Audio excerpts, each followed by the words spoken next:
Welcome. Take a moment to settle into stillness as you arrive fully into this space. For centuries, people have reported moments of striking inner knowing, precise hunches, dreamlike foresight, and a sense that mind can reach across distance. Skeptics ask for data. Seekers ask for meaning.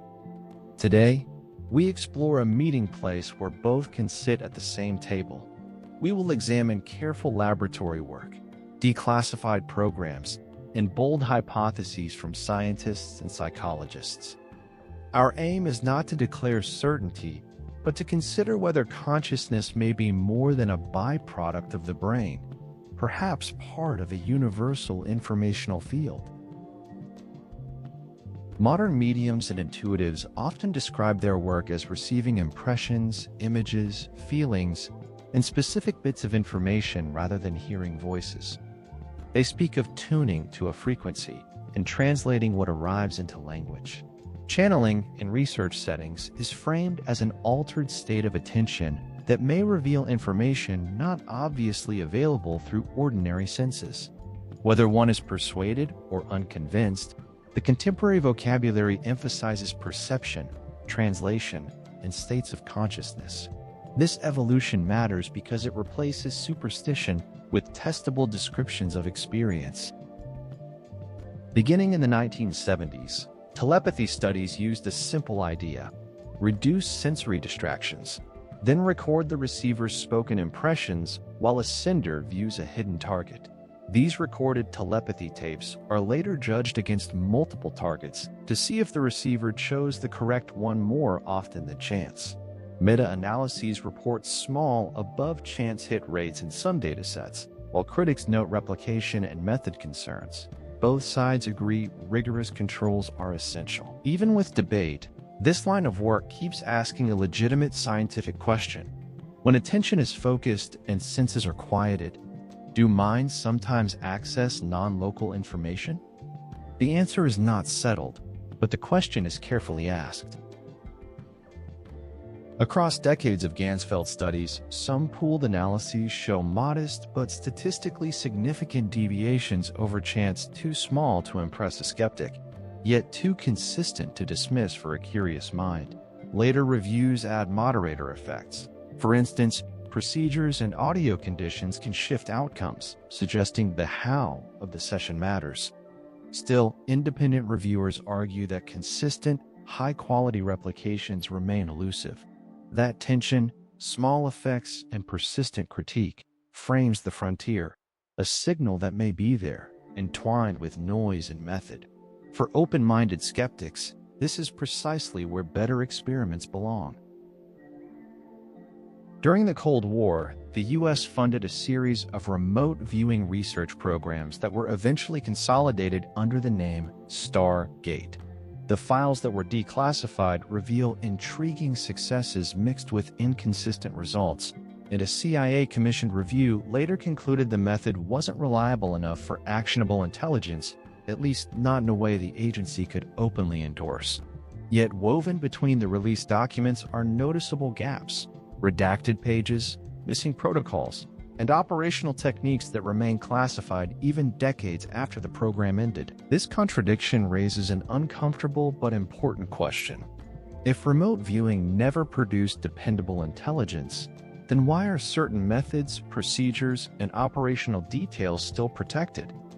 What aspect of the work is considered sensitive enough to remain hidden? The program's legacy becomes both a caution against overreach and an invitation to wonder whether subtle anomalies and the techniques built around them hinted at something the public record doesn't fully reveal. Even critics agree, the sophistication of the research grew over time, and curiosity, when tempered by rigor, remains a scientific virtue. At Princeton's Peer Laboratory, researchers asked whether focused intention might nudge truly random systems. Over millions of trials, they reported small but statistically significant shifts, microscopic effects spread across enormous datasets. Many scientists criticized methods, baselines, and effect sizes. Others argued the statistics exceeded chance and merited further inquiry.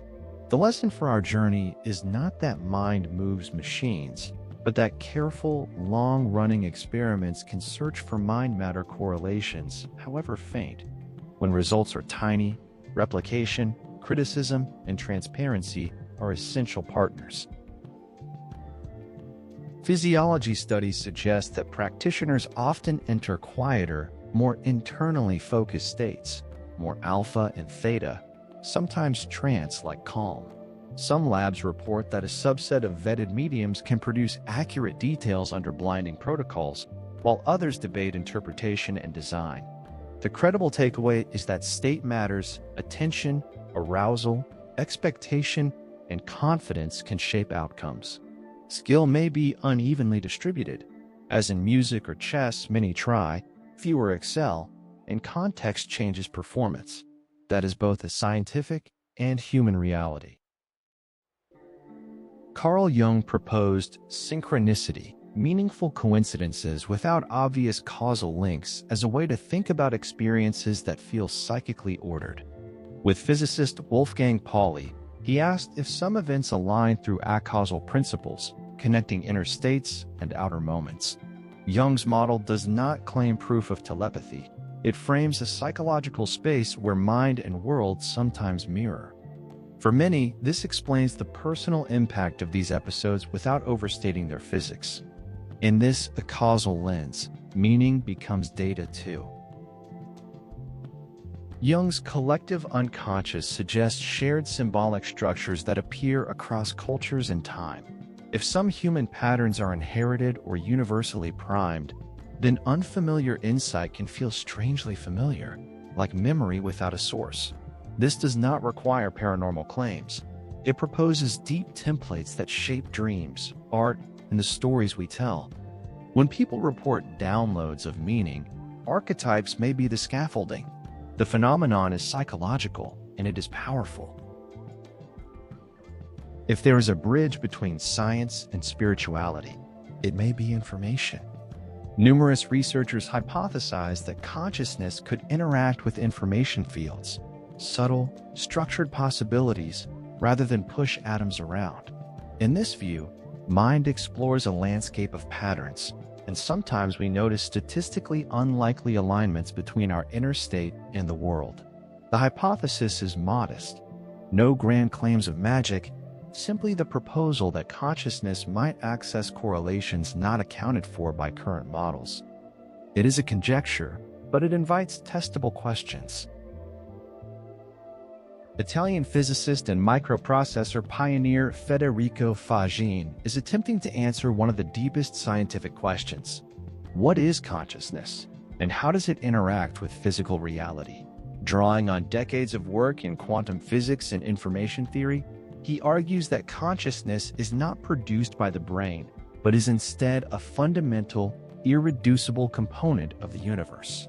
Faggin proposes that consciousness itself may behave like a non-local quantum field capable of instantaneous correlation, much like quantum entanglement, but operating at the level of awareness rather than particles. He suggests that the observer effect, long known in quantum mechanics, where observation shapes physical outcomes, may apply not just to lab experiments, but to human experience itself.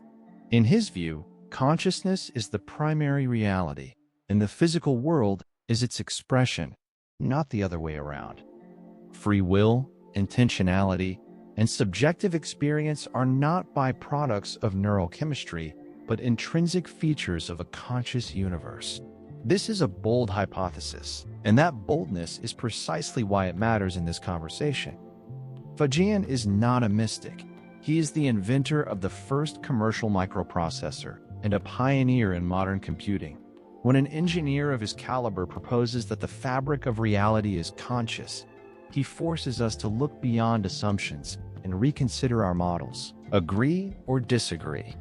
His theory expands the scientific landscape with courage, inviting both skeptics and seekers to re-examine what consciousness truly is, and how deeply it may be woven into the structure of the cosmos. Skeptics rightly demand robust replication, pre-registration, and effect sizes that survive the harsh light of independent testing. Many telepathy and remote viewing results are small, variable, or vulnerable to methodological loopholes. The best way to honor any real signal is to protect it from wishful thinking. Rigorous, blinding, transparent data, strong controls, and adversarial collaborations. If there is something here, it will withstand sharper tools. Science advances by tightening the bolts, not by loosening them. Proponents persist because some datasets won't go away. Small but stubborn anomalies, striking personal cases, and convergent reports from trained practitioners. They argue that consciousness research is hard, not impossible, that tiny state-dependent effects are still effects, and that medicine and physics have welcomed subtleties before. They call for better statistics, better instruments, and better questions, not for abandoning skepticism. On this, both sides can agree. Extraordinary claims require extraordinary methods. Here is a careful hypothesis to carry forward. Consciousness is real, causally relevant, and at times non-local with respect to information. The brain is an exquisite transceiver that conditions what can be noticed and expressed, yet mind may sample lawful correlations beyond immediate sensory input. Most of the time, noise overwhelms signal. Sometimes, under specific states and protocols, a sliver of usable information appears. This model honors psychology, accepts physical limits, and invites experiments that specify when and how the sliver emerges. It does not prove. It proposes clearly enough to be tested. Place your hand over your heart and feel the steady rhythm that has carried you through every unseen moment. Let your breath slow until the mind grows quiet and your body remembers the safety of being here, now. As you return to your day, remember that every step you take is felt by the earth. Your breath, your heartbeat, your presence, they matter.